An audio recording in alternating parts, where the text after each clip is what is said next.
নমস্কার বন্ধুরা, মনিকা লাইফস্টাইলে তোমাদের সকলকে স্বাগত। এই যে দেখো, এখন বেলা 12:30 বাজে, আর হাফ বিছানা আগেই ফাঁকে তুলেছিলাম আর হাফ এখন তুলছি। এবার হয়তো তোমরা ভাবছো যে এত বেলায় বিছানা তোলা। হ্যাঁ, আজকে আমার দেরি হয়ে গেছে ঘুম থেকে উঠতে। দেরি হয়ে গেছে বলতে রাতে শরীরটা ভালো লাগছিল না, একটু ঘুমও হয়নি, তা ভোর রাতের দিকে ঘুমিয়ে পড়েছিলাম, তাই উঠতে দেরি হয়ে গেছে।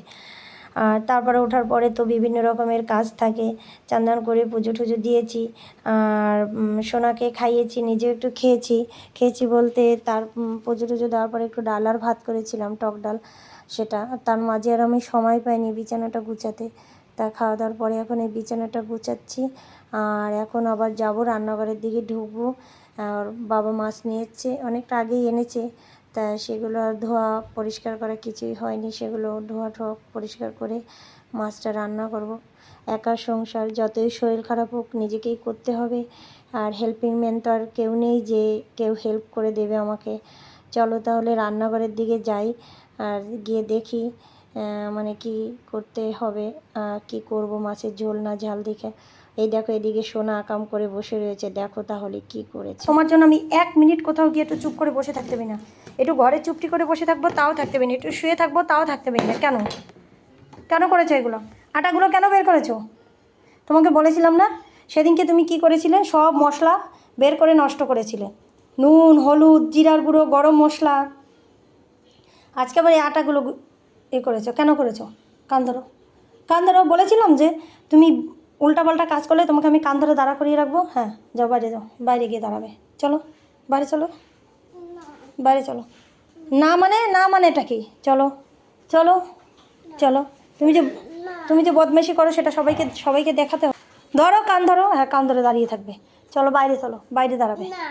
কেন কেন বাইরে দাঁড়াবে না? কেন বাইরে দাঁড়াতে লজ্জা লাগে? বাইরে দাঁড়াতে? তাহলে লজ্জা যখন লাগে না তখন বাইরে চলো, বাইরে চলো, চলো বাইরে। তো বদমাইশি করো কেন? কি করবে তুমি? আটাগুলো যে গুলেছো ওটা দিয়ে কী করবে বলো বলো? বদমাইশি করার সময় মনে থাকে না? থাকে না মনে?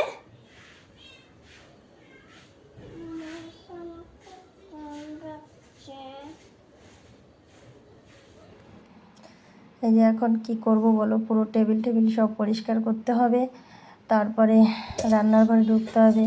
তো ওগুলো সব পরিষ্কার করলাম, আর এই যে মাছটাকে ধুয়ে পরিষ্কার করে নিলাম। আর এদিকে এই যে টক ডাল বলেছিলাম, টক ডাল রান্না করে রেখেছি, আর এখন এই যে মাছের ঝালটা করব। ততগুলো মাছ করব না, কিছু মাছ রেখে দেবো।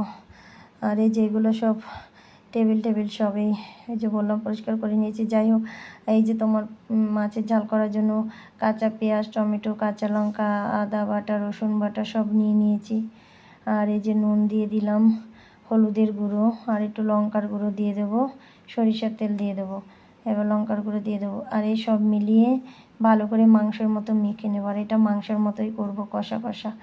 মাংস যেরকম রান্না হয় ঠিক সেভাবে করে করব। আর তোমরা তো সবাই বুঝতেই পেরেছো এটা কী মাছ। এই মাছগুলো এরকম মানে শঙ্কর মাছ এটাকে বলে, আর শঙ্কর মাছ এভাবে রান্না করে খেলে ভীষণ টেস্ট লাগে। আর এদিকে এই মাছটা বসিয়ে কলতলায় এসে দেখি যে এই পরিস্থিতি, কলে জল নেই। সোনাকে এখন কী যে করবো, চান করাতে হবে। সে এখন এই আর এক টেনশনে পড়ে গেলাম, কিচ্ছু ভালো লাগছে না। যাই হোক, ছোট্ট ব্লগটি তোমাদের বন্ধুদের ভালো লাগলে অবশ্যই একটা লাইক করে দিও, আর তোমরা আমার চ্যানেলটিকে সাবস্ক্রাইব করে দিও।